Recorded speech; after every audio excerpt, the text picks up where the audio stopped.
Last time on The Picky Gamer, we finished all we had to do on Skyloft. The story has been set, we've learned how to play, and we've got all our necessary gear.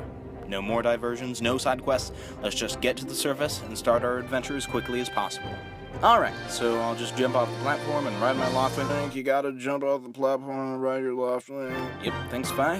Now let's fly over to that green column of light, and... Think you gotta fly over to that green column of light? Yep, what I just said, that green column of light, and start our adventure. Here we go.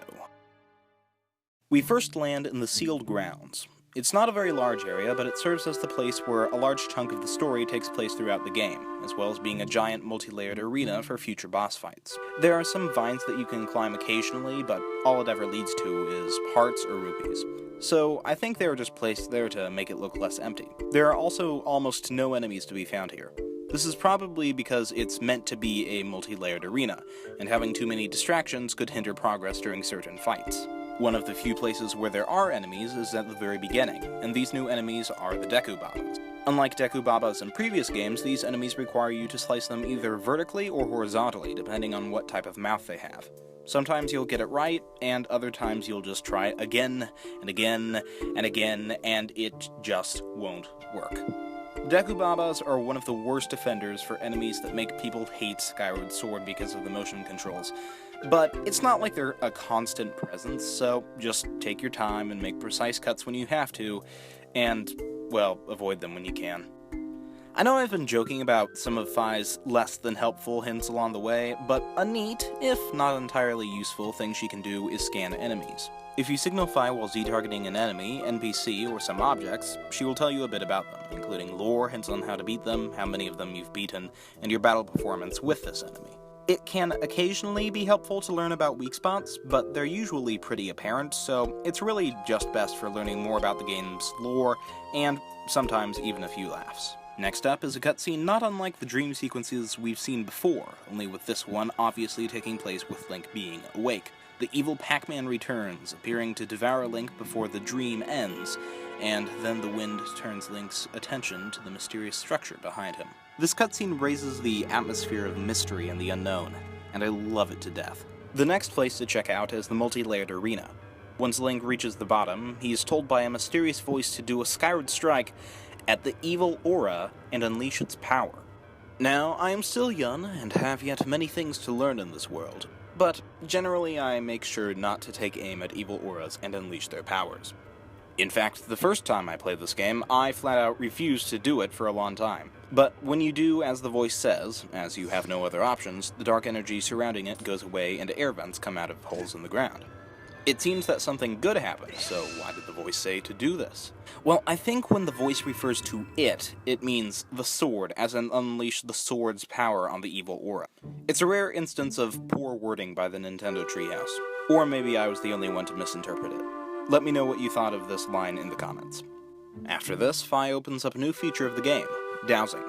You select what you want to douse for and move towards the point where the Wiimote starts pulsating. It occasionally has its uses, but usually the game is linear enough to the point where you know where to go anyway. The few times where dowsing is useful is for collectathons and looking for gratitude crystals in Skyloft, but we'll get to that in a later episode. Now we can enter the sealed temple. Inside it is worn down and partially reclaimed by nature, but there's a feeling that it once was something much greater. Up on a platform is a mysterious old lady. She has the design of not just someone old, but someone ancient. Her red hat? I'm not sure what that thing is. Gives her the air of authority and wisdom. Despite this, her voice actress makes her seem kind and gentle. A lot about her is still a mystery at this point, but we'll learn more about her as the story progresses. The old lady says that she has waited a long time to help Link fulfill his destiny. She also tells him that she has seen Zelda, and that she also has a destiny to fulfill. It seems from her words that Zelda is not captured, but actively adventuring through Faron Woods herself. She also teaches you another new game mechanic. Beacons. These can sometimes be useful when traversing the sky, but on the surface, it's yet again too linear of a game to be useful most of the time. Once you leave, you run into a bunch of bokoblins harassing a Goron. These guys, similar to the Deku Babas, have gotten an upgrade. They will position their clubs so that you have to swing at them from a certain direction to hit them. It's tricky, but probably not as tricky as I make it look.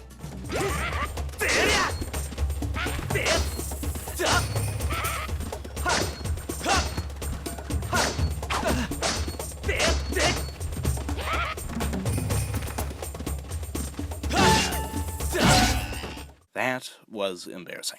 The Goron, named Gorko, thanks Link for saving him and tells him that he also saw Zelda earlier today.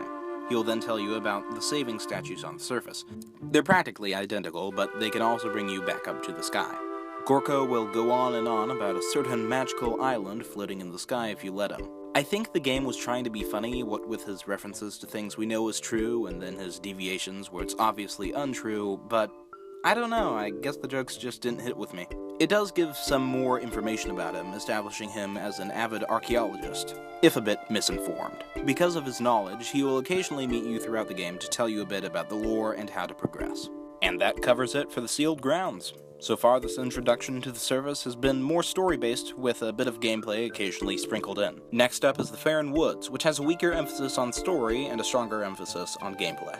And of course, remember to leave any comments about this video, what you liked, what you didn't like, or, just talking about Zelda. I'm always up for that. If you want to see more videos, if you want them to show up in your feed when I put a new one out, because I know the scheduling's been a bit irregular right now. I apologize for that. Hopefully that'll be better once I, get this whole process settled down. I'm still getting used to this. But yeah, you can subscribe if you want. And yeah, if you liked it, like it. If you disliked it, well, I'm not gonna encourage you to dislike it, but you do what you want. So wow, this has been going on for a long time. So yeah, be excited for the next episode of The Picky Gamer. This review series where we will do Faron Woods, talk about Faron Woods and the Kikwis. That'll be fun. Alright, bye.